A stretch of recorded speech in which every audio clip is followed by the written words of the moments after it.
Partai Demokrat, kita pernah menjadi pemenang pemilu, betul? 2009, 20% suara nasional kita. Di Jakarta sendiri banyak sekali anggota DPR RI dari Partai Demokrat, betul? Banyak sekali anggota DPRD Provinsi dari Partai Demokrat, betul? Lupakan 2014, saatnya ini kita bangkit lagi sebagai partai pemenang.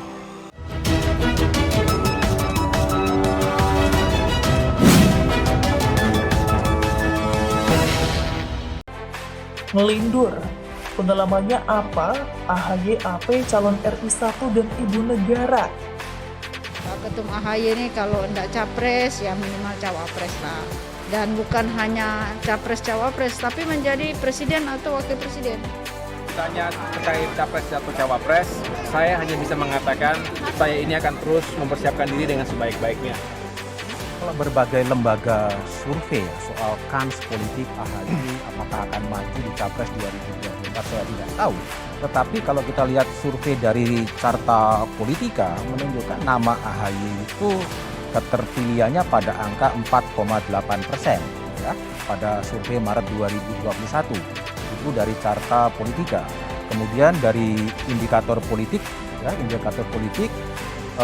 nama AHY itu pada angka 4,1%. Berbagai lembaga survei juga sering sekali mencoba untuk mensimulasikan dengan tokoh-tokoh politik hari ini, termasuk dengan AHY, dengan saya sendiri. Saya sekali lagi mengapresiasi kalau ada harapan masyarakat, pemasangan-pemasangan seperti itu, tetapi pada akhirnya ya tergantung siapa presidennya yang akan mengajak siapapun tokoh yang dianggap baik untuk bisa mendampingi. Tak sedikit warganet terutama pengikut akun sosial media Anissa Pohan yang sudah pasti kebanyakan berisi simpatisan Demokrat selalu memuji-muji pasangan AHY dan AP atau Anissa Pohan. Dan pujiannya pun kadang menyerempet ke politik semisal Agus Harimurti Yudhoyono anak sulung SBY ini oleh para pengikut mereka dipandang cocok menjadi calon RI 1. Sedang kemudian nanti Anissa Pohan menjadi ibu negara. Ya namanya juga keinginan warganet terlebih pengikut setia mereka tentu sah-sah saja. Ada rencana Anda untuk maju dalam pemilihan presiden 2024? Berbicara pemilihan umum 2024. Lalu dalam politik, konteks waktu itu juga sangat relatif. Ada yang mengatakan terlalu jauh atau ada yang mengatakan sudah semakin dekat. Ya tinggal tergantung bagaimana kita melihatnya. Tapi bagi saya tidak ingin kehilangan fokus. Tapi kemudian muncul harapan terhadap AHY secara pribadi dan lain-lain, ya tentu itu hak semua orang. Saya hanya ingin bisa terus mempersiapkan diri dengan baik, mempersiapkan diri dengan berbagai kapasitas. Saya sendiri menyelami dan menikmati proses perjalanan ini. Kalau target Demokrat di 2024 apa? Targetnya tentu kami ingin kembali menjadi partai papan atas. Papan atas itu kategorinya 3 besar. 3 besar.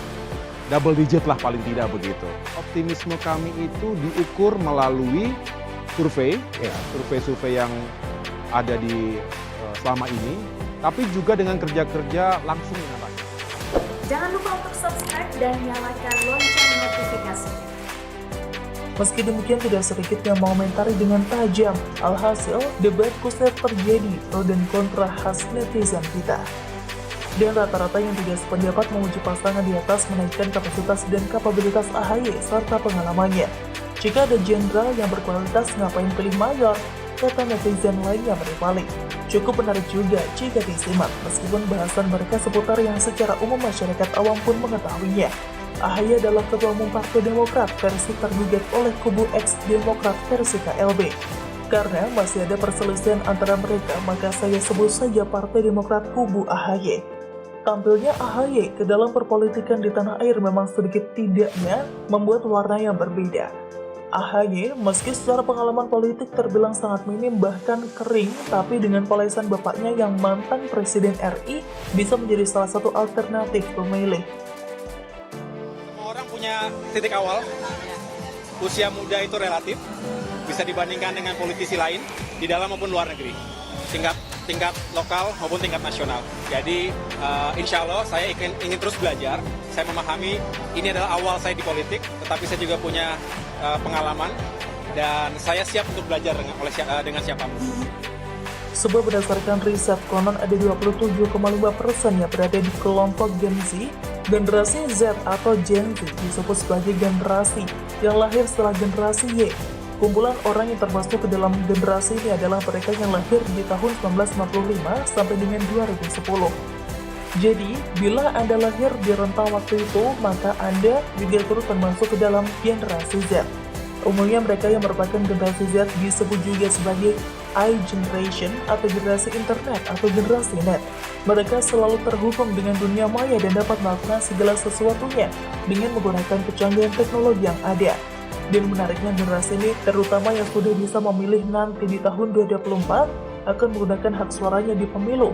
Presentasi pemilih di generasi ini ceruknya cukup besar. Generasi Z akan memilih figur yang menurut mereka rentang usia yang dipandang relatif masih muda.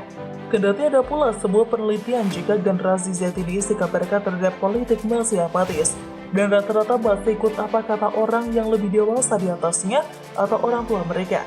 Mereka bisa dikatakan hanya sekedar ikut-ikutan saja. Hal ini tentu sedikit berbeda dengan generasi milenial. Generasi milenial atau generasi Y adalah generasi yang lahir sekitar tahun 1980 hingga tahun 1995 pada saat teknologi telah maju. Mereka tumbuh di dunia yang telah mahir menggunakan media sosial dan juga smartphone, sehingga otomatis mereka sangat mahir dalam teknologi. Nah, di kedua generasi di ataslah, peran calon pemimpin yang relatif masih muda mendapatkan ceruk pasar yang cukup signifikan. Sebab jika keduanya digabungkan berdasarkan riset, angkanya cukup besar.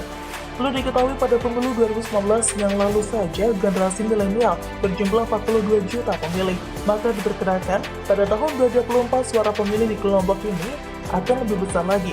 Sensus penduduk pada tahun 2020 menyatakan bahwa generasi milenial mencapai 69,90 juta jiwa atau 25,87%. Data tersebut menyatakan bahwa arah gerak bangsa ditentukan oleh anak muda. Seperti yang sudah saya singgung di atas, suara anak muda merupakan suara penentu. Jika calon presiden dan wakilnya bisa menguasai dan menarik simpati anak muda untuk mendukung mereka, maka kemungkinan besar mereka akan memenangkan pada pemilu 2024. Akan tetapi pada saat ini beberapa generasi milenial mulai acuh dan tak acuh terhadap perpolitikan Indonesia. Mereka sibuk dengan dunia sendiri sehingga tidak peduli dengan politik negaranya. Arah pergerakan anak muda sulit ditebak, meskipun ada beberapa anak muda yang tergabung dalam organisasi baik berada di eksternal pendidikan maupun internal. Namun itu hanya beberapa dan masih banyak yang lainnya yang kurang peduli terhadap politik Indonesia. Jika partai politik bisa masuk dan mengedukasi mereka, maka bisa menjadi sebuah kekuatan tersendiri. Dan saya melihat banyak tokoh atau politikus yang mulai mengambil hati generasi milenial dan generasi Z melalui akun-akun sosial media mereka. Nah, lalu apakah AHY yang dalam berbagai survei masuk bursa capres menjadi salah satu figur yang sukses merebut generasi tersebut? Meskipun secara pengalaman AHY masih kalah jauh dibandingkan tokoh-tokoh lainnya. Sungguh celaka kiranya jika calon presiden di sebuah negara sebesar Republik Indonesia dengan 277 juta jiwa jatuh kepada seorang pemimpin yang sama sekali belum memiliki pengalaman dalam sebuah organisasi atau menjadi kepala daerah yang mumpuni. Kalau boleh memilih hanya berdasarkan pemimpin muda, sih penulis lebih suka Gibran Rakabuming Raka yang sudah jelas track recordnya sebagai wali kota daripada AHY yang baru ketua umum partai saja. Sebab kepala daerah langsung praktek mengenal birokrat dan dekat serta bersentuhan dengan masalah rakyat. Bukan hanya sekedar teori dan retorika di atas panggung. Bagaimana menurut Anda? Demikian salam. Tulis komen Anda di kolom komentar. Jangan lupa untuk like, subscribe, dan share.